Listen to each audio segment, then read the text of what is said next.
Welcome to the channel. In this video I'll be taking a look at the Thermaltake TR200 case. It's a micro ATX case with a front mounted PSU in the style that has become more popular in the last couple of years. The difference between this case and others in the same form factor is the inclusion of a cutout in the front panel which can be used for a 6-inch screen or for mounting an optical drive. With that optical drive support, I thought that this would be a great case to use as an HTPC case, but it also has good potential for housing higher end systems, as the cooling support seems to be quite decent.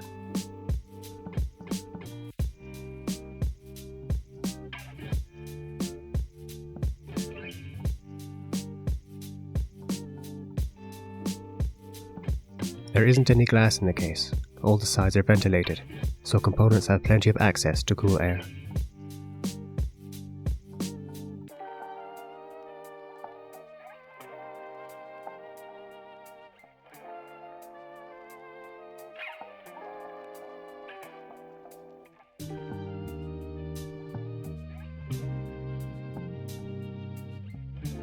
The filters on the sides, front and bottom are easy to remove.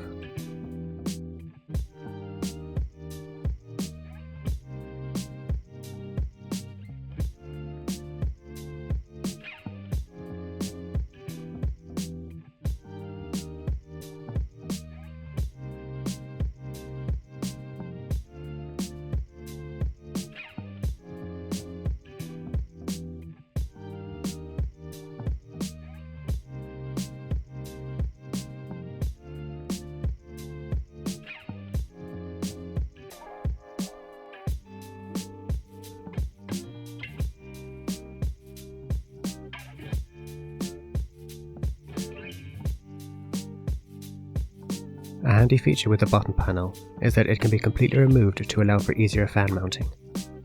The manual also points out that this is useful for installing larger GPUs.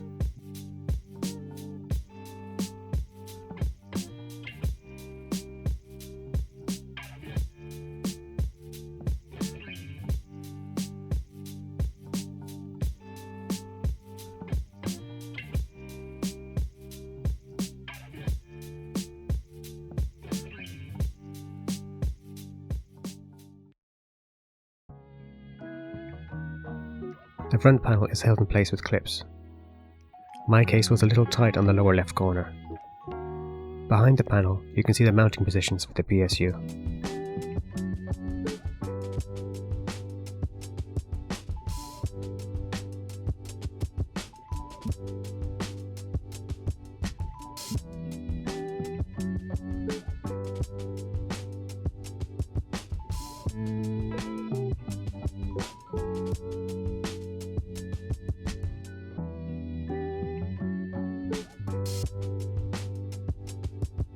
The side panel doesn't use any screws, just magnets and tabs. Taking a look at the inside of the main chamber, you can see the mounting support for 3 120mm fans in the base.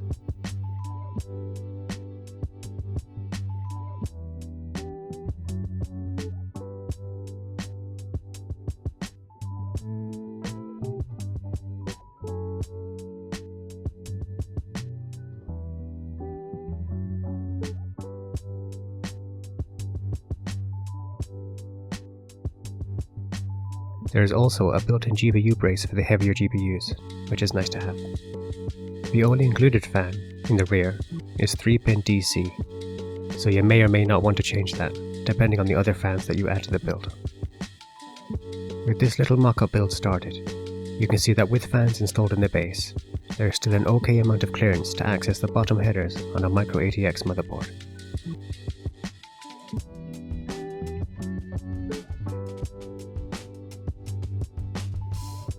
There is also a good amount of clearance between the GPU slot and the top of the fans, which are 25mm thick here. So there's at least 3 full slots even if your board has the PCIe slot aligned with the second slot in the case. With slim 15mm fans, even thicker cards could be accommodated. The maximum GPU length clearance is 365mm. The top supports up to a 360mm AIO. There is a mount for 3.5-inch HDDs in the base, so that will take the place of one of the fans. Moving to the back, you can see the other storage mounts for two 2.5-inch SSDs or one more 3.5-inch HDD.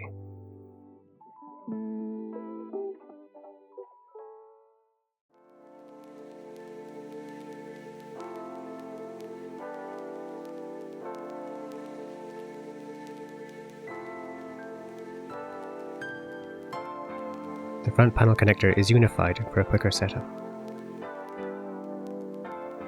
Just a quick note here that the left and right side panels are identical and can be swapped around.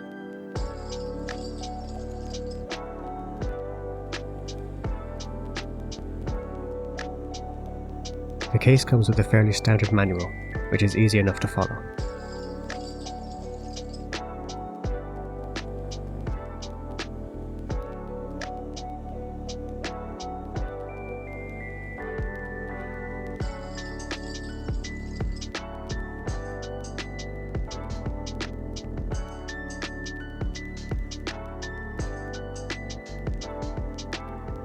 The accessories box includes a panel that can be swapped at the front for mounting an optical drive. There's also an assortment of screws and cable ties like you'd usually find with any case.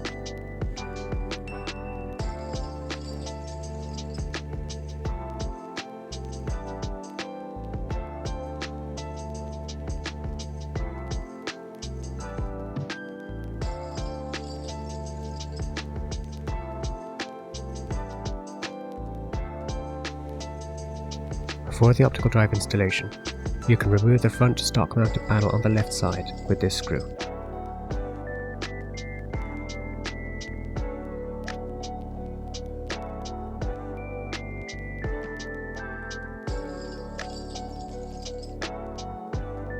In the accessories box, you'll find this little bracket. This mounts close to the screw on the inside of the front panel, and it provides the securing points for the left side of the optical drive.